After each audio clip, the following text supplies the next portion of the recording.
అప్పుడు టీడీపీ చెప్పిందే ఇప్పుడు వైసీపీ చెబుతోంది. అప్పుడు వాళ్ళు ప్రతిపక్షంలో ఉన్నారు, ఇప్పుడు వీళ్ళు విపక్షంలో ఉన్నారు.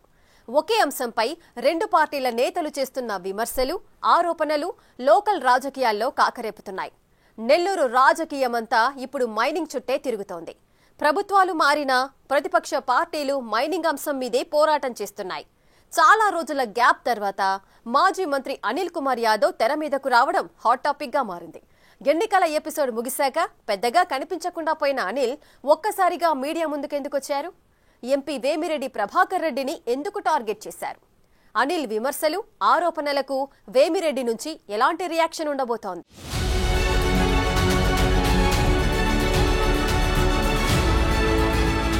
Mining mining mining Nellore politics మొత్తం ఈ మైనింగ్ చుట్టే తిరుగుతున్నాయి. ఏ పార్టీ అధికారంలో ఉన్నా రచ్చ మాత్రం ఈ మైనింగ్ చుట్టే.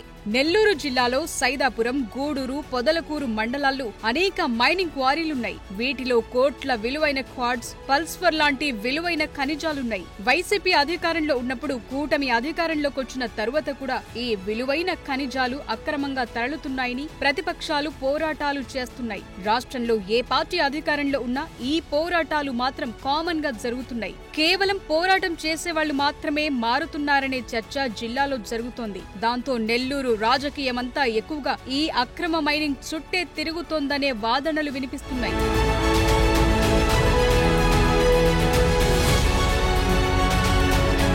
గతంలో మంత్రులు, మాజీ మంత్రులు వెనకుండి ఈ అక్రమ మైనింగ్ దందా నడిపిస్తున్నారంటూ అప్పట్లో ప్రతిపక్షంలో ఉన్న మాజీ మంత్రి సోమిరెడ్డి చంద్రమోహన్ రెడ్డి 5 ఏళ్ల పాటు పోరాటం చేశారు. ఇప్పుడు కూటమి అధికారంలోకొచ్చాక వైసీపీ నాయకులు కూడా అదే పోరాటాన్ని భుజాన వేసుకున్నారు. అధికార పార్టీకి చెందిన ఎంపీ వేమిరెడ్డి ఎక్స్పోర్ట్ కంపెనీ ద్వారా మాత్రమే కొన్ని మైనింగ్ కంపెనీలకు సరుకును తరలిస్తున్నాయని, మిగిలిన మైన్లు తెరవకుండా అధికార తెలుగుదేశం పార్టీ అడ్డుకుంటోందని చెప్తున్నారు.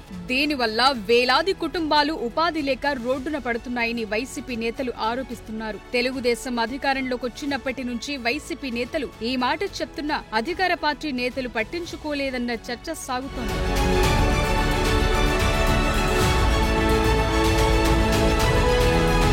ఎప్పుడైతే కూటమి సర్కార్ ఏపీలో అధికారంలోకొచ్చిందో అప్పటి నుంచి మాజీ మంత్రి అనిల్ కుమార్ యాదవ్ సైలెంట్ అయిపోయారు. జనాల్లోనే కాదు, న్యూస్ లోనూ ఆయన కనిపించడం తగ్గిపోయింది. కానీ ఉన్నట్టుండి ఆయన మళ్లీ మీడియా ముందుకొచ్చారు. సర్వేపల్లి మాజీ ఎమ్మెల్యే, రాష్ట్ర మంత్రి కాకాణి గోవర్ధన్ రెడ్డిపై పెట్టిన కేసులతో పాటు జిల్లాలో జరుగుతున్న మైనింగ్ దందాపైనే అనిల్ కుమార్ యాదవ్ మాట్లాడటం హాట్ డిబేట్ కు దారితీసింది. అనిల్ ఎంపీ వేమిరెడ్డి ప్రభాకర్ రెడ్డిని టార్గెట్ వ్యాఖ్యలు చేయటం మీదే జిల్లా రాజకీయాల్లో తీవ్ర చర్చ నడుస్తోంది. వేమిరెడ్డికి చెందిన కంపెనీలు మాత్రమే సైదాపురం మండలంలో మైన్లు తెరిచి మైనింగ్ కార్యకలాపాలు కొనసాగించే పరిస్థితి ఉందని ఆరోపించారు. ఎంపీ వేమిరెడ్డి ప్రభాకర్ రెడ్డి ముసుగు తీసి మైనింగ్ లో అక్రమాలకు పాల్పడలేదని నేరుగా చెప్పే ధైర్యం ఉందా అని ప్రశ్నించారు అనిల్. ఇన్నాళ్లు సైలెంట్ గా ఉన్న అనిల్ కుమార్ యాదవ్ ఒక్కసారిగా ప్రెస్ మీట్ పెట్టి ఇలా ఎంపీని టార్గెట్ చేయటం నెల్లూరు పాలిటిక్స్ ని షేక్ చేసిందనే టాక్ గట్టిగా వినిపిస్తోంది.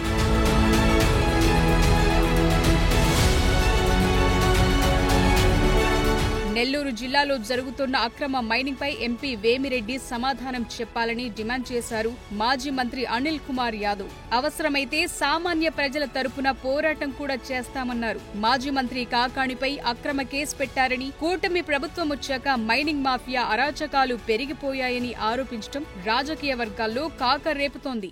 గవర్నమెంట్ కి డబ్బులు పోతున్నాయి, కూలి పనులు దొరకట్లా, అల్లాడుతున్నారు, అన్ని రకాల ఇబ్బందులు పడుతున్నారు. దాని మీద ఎన్జిటీలో కూడా కేసు ఉంది. ఆ డంప్స్ని ఆక్షన్ పెట్టండి అని అడుగుతున్నా. మీకే మంచిది, ప్రభుత్వానికే మంచిది. ఒక 1000 కోట్లు 1500 కోట్లు వస్తాయి. ఆ 1500 కోట్ల రూపాయలు మీరు అమరావతికి అప్పు చేయాల్సిన అవసరం లేదు, దేనికో దానికి ఉపయోగపడతాయి. ఆయనకు ఉన్నాయి చాలా డబ్బులు, ఈ కొత్తగా పెద్ద ఏం ఉపయోగపడవు. ఎందుకు ఉన్నాయని మళ్ళీ ఇంకొంచెం పెంచుతారా? సమాధానం చెప్పాలి కదా. వేమిరెడ్డి ప్రభాకర్ రెడ్డి గారు దీనికి ఎందుకు సమాధానం చెప్పరు? ఆయన నా భగవంతుడా, అతీతుడా? పెట్టమని ప్రెస్ మీట్ పెట్టి అనిల్ కుమార్ యాదవ్ ఇటు ఒక బురద జల్లాడు నా మీద, అసలు ఆ కంపెనీ నాది కాదు, ఫినీ వాడెవడో నాకు సంబంధం లేదు, నేను ఎవరితో మైన్ ఓనర్లతో ఇప్పటిదాకా మాట్లాడలేదు, మైన్ ఓనర్లతో నాకు సంబంధం లేదు, అసలు కనీసం ఒక మైన్ ఓనర్లతో మాట్లాడి చెప్పమానండి, అంతే కదా. తప్పకుండా చెప్తాను 1 వీక్. కానీ మీరు కానీ ఆ ఇల్లీగల్ మైన్స్లో పెట్టి ఆ మైన్ ఓనర్స్ అందరి ఒకటైతే చెప్తా, ఇలాగే విధంగా ఇల్లీగల్గా చేస్తానంటే ఆ ఊరోళ్ళందరి చేత కూడా ఎవరి పొలంలో ఉన్న రాయి కూడా ఇల్లీగల్గా చేసుకుంటారు. ఏమబ్బా బడావాళ్ళు చేసుకునే లేదండి పట్టుకూటు కోసం పేద రైతు చేస్తే తప్ప. అలా కాకుండా మేమే చేసుకుంటాం, మేమే ఇల్లీగల్ చేస్తాం, మొత్తం మెటీరియల్ అంతా మాకే ఇవ్వాలి, మాకు తప్ప ఇంకెవరికి మెటీరియల్ ఇవ్వకూడదు, ఇవ్వకపోతే మేము ఓపెన్ చేయము మైను. ఈ ధోరణి మార్చుకోకపోతే మీరు ఎన్నిసార్లు నా మీద కేసులు పెట్టే లోపలికి వెళ్ళినా మళ్ళీ వస్తా, మళ్ళీ ఆడ నిలబడతా. గతంలో ప్రభుత్వం విధించిన పెనాల్టీలను కూడా ప్రస్తుత ప్రభుత్వం వసూలు చేయాలని డిమాండ్ చేశారు అనిల్ కుమార్ యాదవ్. ఇక్కడే మరో మెలిక పెట్టారు. పెనాల్టీల రూపంలో వసూలు చేసిన డబ్బుని అమరావతి నిర్మాణానికి కేటాయించాలని సూచించారు. తమ ప్రభుత్వ హయాంలో ఏ మైన్ యజమాని కోర్టులను ఆశ్రయించలేదన్నారు. ప్రస్తుత సర్కారు విధానాలతో మైన్ ఓనర్లు కోర్టులను ఆశ్రయించారంటే పరిస్థితి ఎలా ఉందో అర్థం చేసుకోవచ్చు. ఇదంతా ఓకే, అసలు అనిల్ కుమార్ యాదవ్ హఠాత్తుగా మీడియా ముందుకెందుకొచ్చారు? ఎంపీ వేమిరెడ్డి ప్రభాకర్ రెడ్డిని ఇంతలా ఎందుకు టార్గెట్ చేశారనే చర్చే జిల్లా రాజకీయాల్లో జోరుగా సాగుతోంది. అనిల్ చేసిన విమర్శలు, ఆరోపణలకు ఎంపీ వేమిరెడ్డి ప్రభాకర్ రెడ్డి ఎలా స్పందిస్తారు, ఆయన వర్గీయులు అనిల్ కు ఎలాంటి కౌంటర్ ఇస్తారు అనే ఆసక్తితో జిల్లా రాజకీయ నేతలంతా ఎదురు చూస్తున్నారు.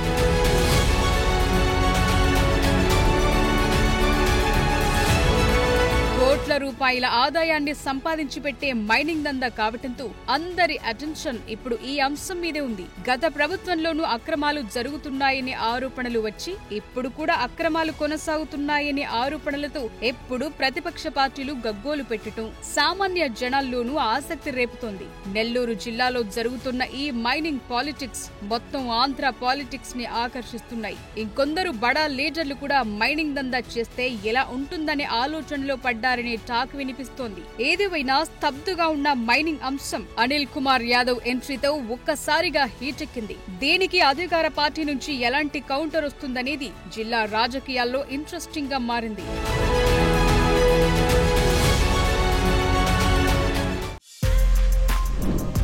For more videos like this, subscribe Big TV channel.